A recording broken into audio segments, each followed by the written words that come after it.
Thế còn em có biết em là thần tượng của bao nhiêu người không? Không, Hả? không phải. Nó ngửa mặt lên để là thần tượng của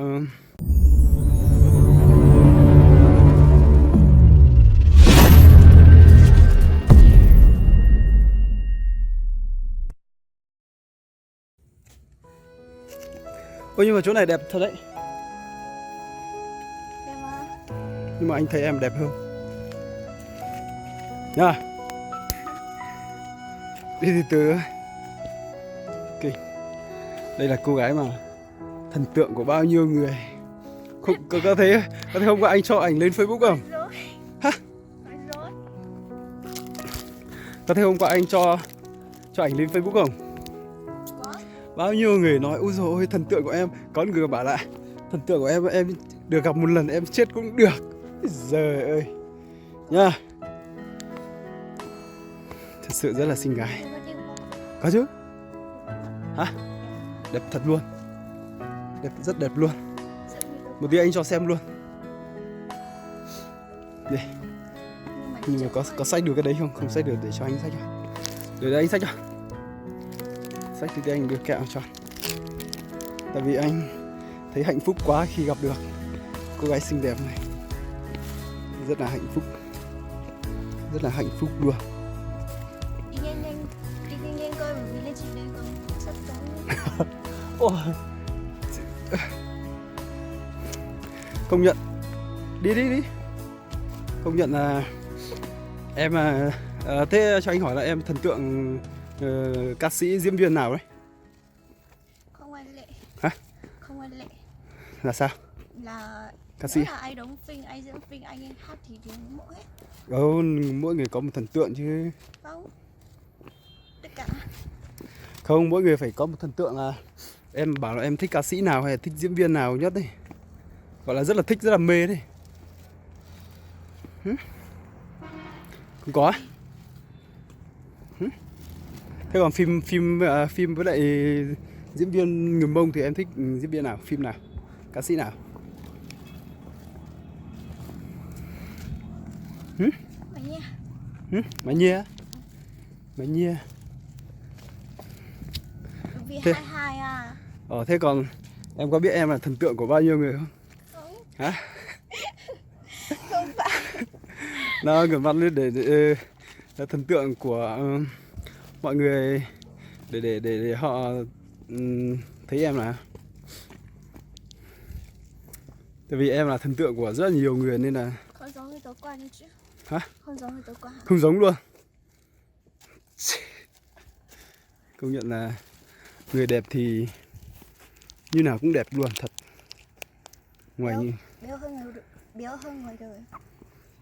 công nhận là nhìn ngoài đời hơi gầy gầy nhưng mà nhìn vào ảnh video thì nó không giống luôn, tại vì nó đẹp với lại nói chung là đẹp.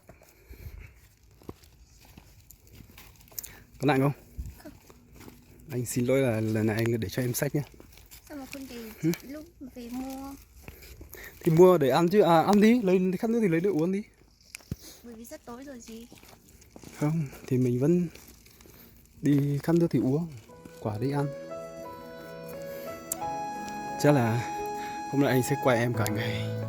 Tại vì là em là thần tượng của anh cho nên là và hình như là chưa bao giờ có ai quay video em nhỉ? Bởi vì em đã gặp anh đâu. Hả?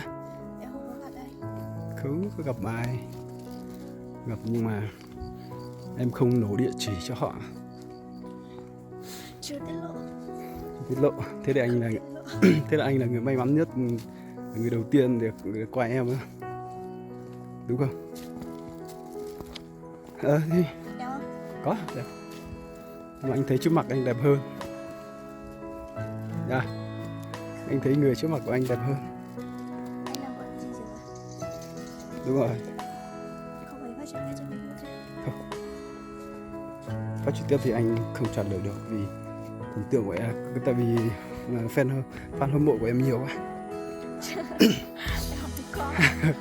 Tí anh cho Tao nói đeo. tí anh cho em xem cái chỗ mà có cái người, có cái đứa nó nhắn tin nó bảo rồi ôi thần tượng của em cho em được gặp chị ấy một lần thôi chết cũng được nhé.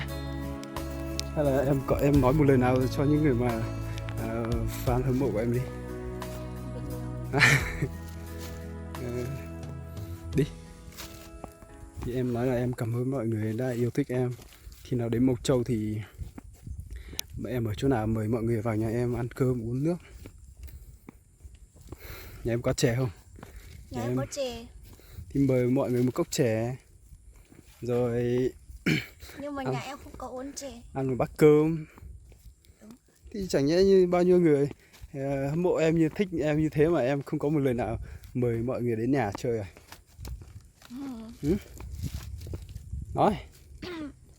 Có chứ, tại họ không có đến được rồi, sao quá. Có, nó thì phải họ biết chỗ rồi, khi nào họ đến Mộc Châu thì họ sẽ vào nhà em chơi. Nói. Không có tiền. Hả? Có người có tiền. Cái gì ạ? Không có gì. Anh đi đâu? Kia. Có một bỏi ưa nhá.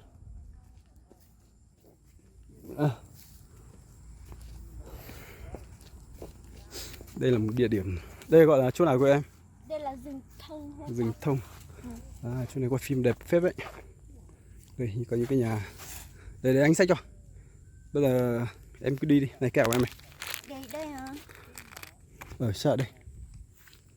Hay là mang lên kia gặp đẹp hơn nữa. Thế cơ? Thế thì lên kia cũng được. Anh thấy em ở đâu chỗ nào cũng đẹp hết. Đây là thần tượng của rất nhiều khán giả nhá. Khán giả nào mà lên Mộc Châu thì nhớ vào ghé qua nhà em Gậu Yên là tiếng Mông, còn tiếng Việt là Cô có gì cái này không? có. Có gì không? Cái khói đấy. Ôi anh đi đường bên này thôi. Đi anh. Bỏ có dùng đầu thổ à? Thế anh đẹp trai quá mà.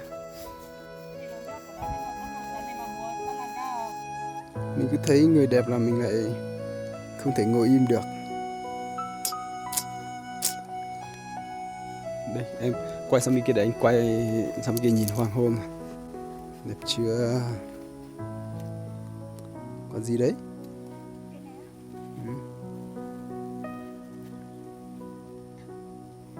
Quả thông.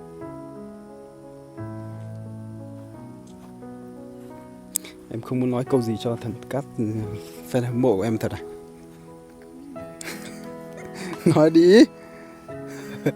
Nói cứ bảo là Quả ra nói vài câu thôi. Nói.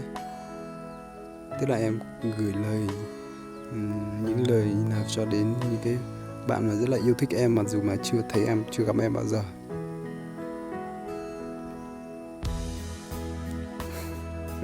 Đó. Ngại thế à? không phải ngại mà không. Tôi nói.